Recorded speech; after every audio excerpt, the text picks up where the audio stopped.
The U.S. is blocking the southern border in the Texas town of Del Rio. That is where thousands of migrants are living in a makeshift camp. Most are from Haiti, crossing into the U.S. hoping to apply for asylum. As Natalie Brand reports, the federal government is now deporting them back to Haiti. Facing extreme heat and food shortages, migrants crossed the Rio Grande between Mexico and the United States Monday to get supplies. At one point, around 12,000 migrants set up camp near the border crossing in Del Rio, Texas, most of them from Haiti. This man says he's afraid to return to his home country, saying there's no safety and no work, referencing the recent assassination of Haiti's president. Many of the people here had fled Haiti after the 2010 earthquake and settled in Central and South America before making their way north. It is tragic and it is heartbreaking. Homeland Security Secretary Alejandro Mayorkas traveled to southern Texas Monday, where the U.S. has begun mass deportations.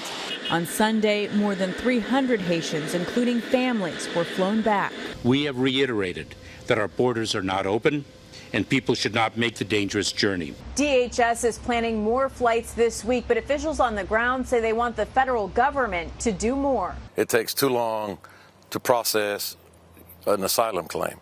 You know, the system has been broke for 40, 50 years. It's used as a political football, from one agenda to the next. Texas Governor Greg Abbott asked the Biden administration for an emergency declaration as a result of the situation at the border. Natalie Brand, CBS News, the White House. For more on the situation in Del Rio, I want to bring in Congressman Tony Gonzales. He is a Republican representing Texas's 23rd congressional district, where Del Rio is located. Congressman, welcome. Thanks very much for joining us. Thank you for having me. So what is your understanding? How did so many Haitians end up in a border camp in Texas? And is flying them back, in your view, the right move? Yeah, I represent Del Rio, Texas, as well as 800 miles of southern border. I've been to Del Rio over and over again. It is as if a Category 5 hurricane has hit this small town. And one thing I think that's important is when a hurricane hits, people aren't Republicans, they're not Democrats. We come together in order to move forward as Americans. That's what needs to happen in Del Rio. What occurred in this situation is there was a backlog, due to the administration's kind of mismanagement of some of its policies. It created this backlog. We have to push forward, sending people back to their country of origin that do not qualify for asylum is part of our legal system. And that's what we need to do in order to prevent others that are making this dangerous trek that ultimately will not qualify for asylum. It's unfair that they make this trek, sit under a bridge for days on end, and then they don't qualify for asylum. We have to update this process. So you talked about how it's like a hurricane that has hit. Can you describe a bit more? How is the situation at the border directly impacting your district? Yeah, I was the first member of Congress there on Thursday, and at that time there was over 8,000 people there. I mean, to see the amount of women, children, single adult males was pure chaos. A handful of porta potties, the smell. I mean, just the lack of water and resources. And I want to be very clear: Border Patrol is doing everything they possibly can, but they are simply a defeated force right now. And what ultimately worries me is because of all our resources are put on this migrant situation, is there is a brewing national security crisis that is occurring. The last thing any of us should want to see is another 9/11 event type happen. And right now, all the resources are going to Del Rio, leaving other sectors, leaving other checkpoints wide open. It's all a pure chaos, and it needs to stop. So given this crisis situation, flying them back, what is your view on that? That needs to occur. Folks that do not qualify for asylum, which right now are about 88 to 89% of folks, they don't qualify for asylum. They need to be returned back to their country of origin. That has to occur. That has to occur at a rate that's higher than is currently occurring. The Remain in Mexico policy also worked. That's something that needs to be instilled. We need more boots on ground. I think that's critical as well for Border Patrol and ICE. But ultimately, The only way this gets solved is by reforming our legal immigration process. I wish this administration would talk more about legal immigration reform. Sadly, no one's reached out to me or others on my side of the aisle to have this broader discussion. Today it's Del Rio. You know, previously it was Laredo, it was the Valley, it was El Paso. This problem is not going away until we solve it at a much deeper level, and I believe legal immigration reform is that answer. I want to ask you about that big picture when it comes to immigration in just a moment, but I also want to ask about this image of what appears to be a Border Patrol agent with a whip going after someone, and reports suggest it is a migrant. We should note that we have not been able to verify exactly the circumstances, but you see what appears to be a person with bags of food. I'm wondering, Congressman, have you seen this photo? What is your reaction to it? Are whips issued by Border Patrol? Because as you might imagine, this is an image that is quite evocative given our history in this country, and is getting certainly a lot of attention on social media and elsewhere. What do you know about this? Yeah, you know, I've visited with Border Patrol agents that are on horseback throughout the Del Rio sector as well as other sectors. And when you have 15,000 folks that you're trying to remain calm and have some order, you're simply outnumbered. I mean, there's only hundreds of Border Patrol agents having to control a crowd of thousands. So you're going to begin to see images like this and other images, because it's pure chaos that is occurring. And we have to prevent it by instilling policy. The administration has to enforce policy that's happening. But I want to be very clear, Border Patrol agents are doing everything they possibly can, but this situation opens itself up for chaos, whether that's dehydration from migrants. You know, that you have some migrants giving birth, you know, starting their pregnancy underneath the bridge. All of it is a horrible situation that has to stop. That starts with the administration acting, as well as communicating with those on the ground. Sadly, the administration has not reached out to me and had this discussion.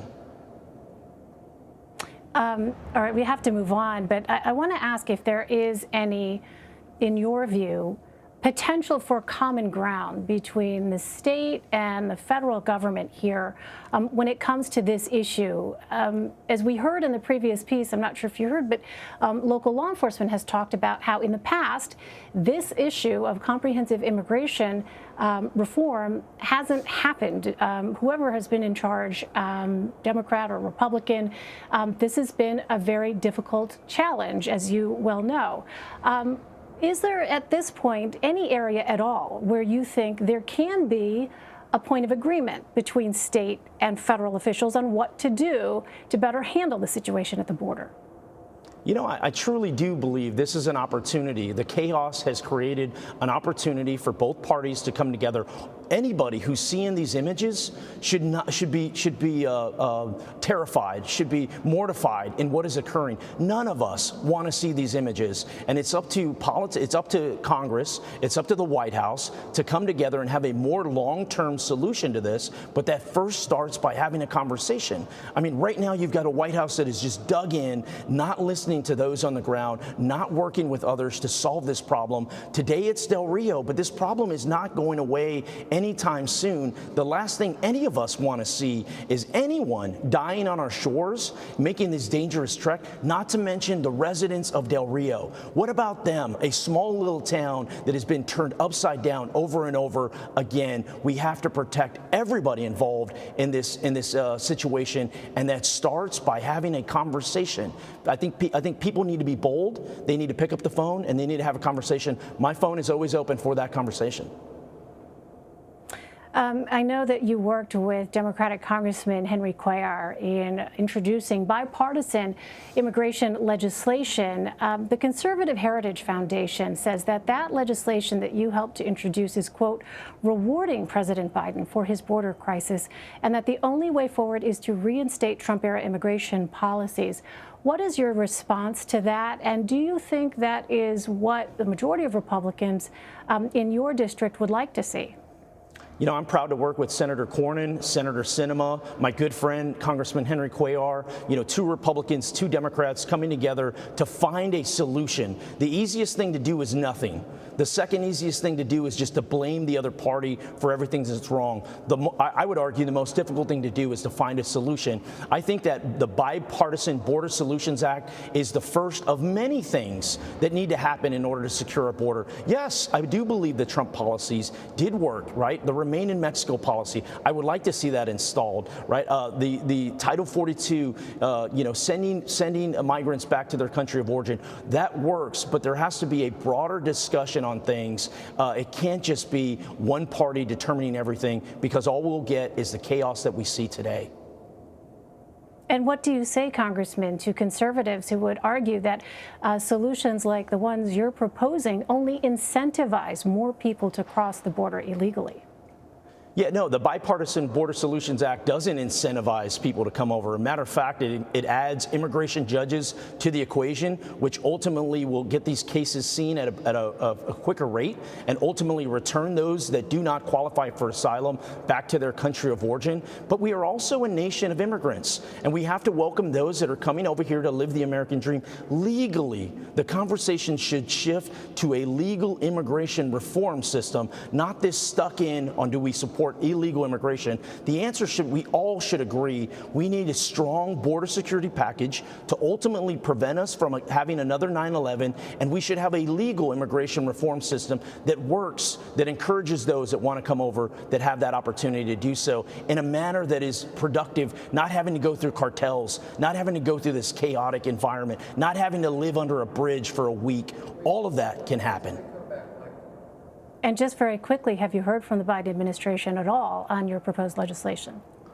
You know, I have not, and that's one of the disappointing aspects of it is, you know, here many of us have made bold decisions and leaned forward on this.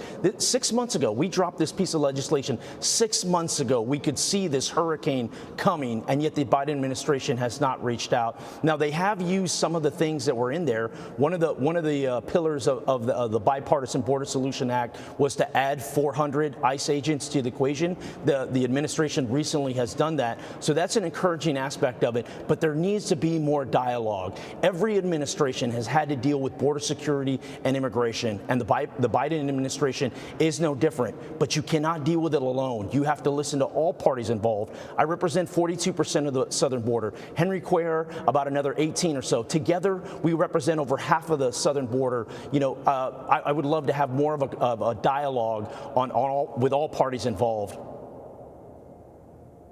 Congressman Tony Gonzales. Congressman, thanks very much for your time. Thank you.